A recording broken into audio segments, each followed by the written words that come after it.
আমলকি একাদশী তিথিতে ব্রত মাহাত্ম্য কথা শ্রবণ করুন। যুধিষ্ঠির বললেন, হে কৃষ্ণ, মহাফলদাতা বিজয় একাদশীর কথা শুনলাম। এখন ফাল্গুন মাসের শুক্লপক্ষের একাদশী যে নামে বিখ্যাত তা বর্ণনা করুন।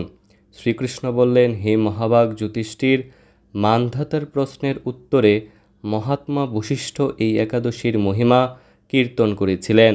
আপনার কাছে এখন আমি সেই কথা বলছি। এই একাদশীর নাম আমলকি। বিষ্ণুলোক প্রদানকারী রূপে এই একাদশী বিশেষভাবে মহিমান্বিত। একাদশীর দিন আমলকি বৃক্ষের তলে রাত্রি জাগরণ করলে সহস্র গাবিদানের ফল লাভ হয়। হে পাণ্ডুনন্দন, পূর্বে ব্রহ্মার রাত্রিতে দৈনন্দিন প্রলয় উপস্থিত হলে স্থাবর জঙ্গম সহ দেবতা, অসুর ও রাক্ষস সব কিছুর বিনাশ হয়। তখন ভগবান সেই কারণ সমুদ্রে অবস্থান করেন। তার মুখপদ্ম থেকে চন্দ্রবর্ণের এক বিন্দু জল ভূমিতে পড়ে সেই জলবিন্দু থেকে একটি বিশাল আমলকি বৃক্ষ উৎপন্ন হয়। এই বৃক্ষের স্মরণ মাত্র গুদানের ফল দর্শনে তাহার দ্বিগুণ এবং এর ফল বক্ষণে 3 গুণ ফল লাভ হয়। এই বৃক্ষে ব্রহ্মা, বিষ্ণু আর মহেশ্বর সর্বদা অবস্থান করেন। এর প্রতিটি শাখা প্রশাখা ও পাতায় ঋষি, দেবতা ও প্রজাপতিগণ বাস করেন। এই বৃক্ষকে সমস্ত বৃক্ষের আদি বলা হয় এবং তা পরম বৈষ্ণবরূপে বিখ্যাত। অতএব এই শ্রেষ্ঠ ব্রত সকলেরই পালনীয়। এখন এই ব্রতের একটি অদ্ভুত ইতিহাস আপনার কাছে বর্ণনা করছি। প্রাচীনকালে বৈদিশ নামে এক প্রসিদ্ধ নগর ছিল। এই নগরে চৈত্ররথ নামে এক রাজা রাজত্ব করতেন। চন্দ্রবংশীয় পাশবিন্দুক রাজার পুত্ররূপে তিনি জন্মগ্রহণ করেন। তিনি অত্যন্তই শক্তিমান ঐশ্বর্যশালী ছিলেন। শাস্ত্রজ্ঞানেও তিনি ছিলেন সুনিপুণ। তার রাজ্যের সর্বত্রই মনোরম আনন্দপূর্ণ এক দিব্য পরিবেশ লক্ষ্য করা যেত। প্রজারা ছিলেন বিষ্ণুভক্তিপরায়ণ। সকলেই একাদশী ব্রত পালন করতেন। তার রাজ্যে কোনো অভাব অমঙ্গল ছিল না। এইভাবে প্রজাদের নিয়ে রাজা চৈত্ররথ সুখে দিন যাপন করতে থাকেন। একসময় ফাল্গুনী শুক্লপক্ষের দ্বাদশীযুক্তা আমলকি একাদশী তিথি সমাগত হওয়ায় রাজ্যের সকলেই এই একাদশী ব্রত পালনের সংকল্প করলেন। ওই দিন প্রাতঃস্নানের পর প্রজাদের নিয়ে রাজা ভগবান শ্রী বিষ্ণুর মন্দিরে যান। সেখানে সুবাসিত জলপূর্ণ কলস, ছত্র, বস্ত্র, পাদুকা, পঞ্চরত্ন ইত্যাদি দিয়ে সাজিয়ে স্থাপন করেন। তারপর ধূপ দীপ দিয়ে যত্ন সহকারে মুনি ঋষিদের দ্বারা শ্রী পরশুরাম মূর্তি সমন্বিত আমলকির পূজা করেন। হে পরশুরাম, হে রেণুকার সুখবর্ধক, হে ধাত্রী, হে পাপবিনাশিনী আমলকি, তোমাকে প্রণাম। আমার অর্ঘ্যজল গ্রহণ করো। এইভাবে দিনে যথাবিধি পূজা, স্তবস্তুতি, নৃত্যগীত করে রাজা ভক্তি ভরে সেই বিষ্ণু মন্দিরে রাত্রি জাগরণ করতে লাগলেন। এমন সময় দৈবযুগে একটি বেদ সেখানে উপস্থিত হয়।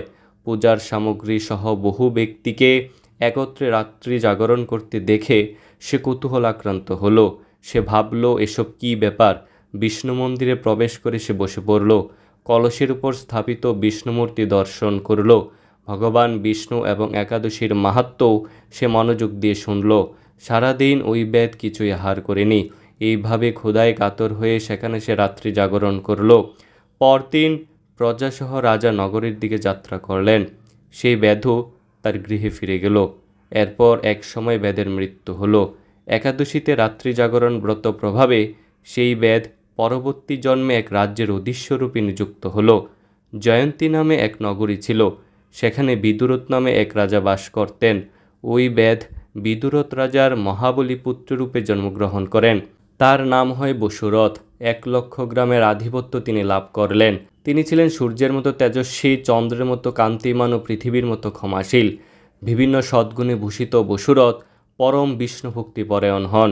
এই মহাদাতা রাজা একবার শিকার করতে গিয়ে পথ ভুলে যান। গভীর জঙ্গলের মধ্যে ক্ষুধায় পীড়িত হয়ে তিনি ক্লান্তিবশত শুয়ে পড়েন। এমন সময় কতগুলি পর্বত নিবাসী ম্লেচ্ছ রাজার কাছে এসে নানাভাবে উৎপীড়ন করতে থাকে। রাজাকে তাদের শত্রু মনে করে তারা তাকে হত্যা করতে চেষ্টা করে।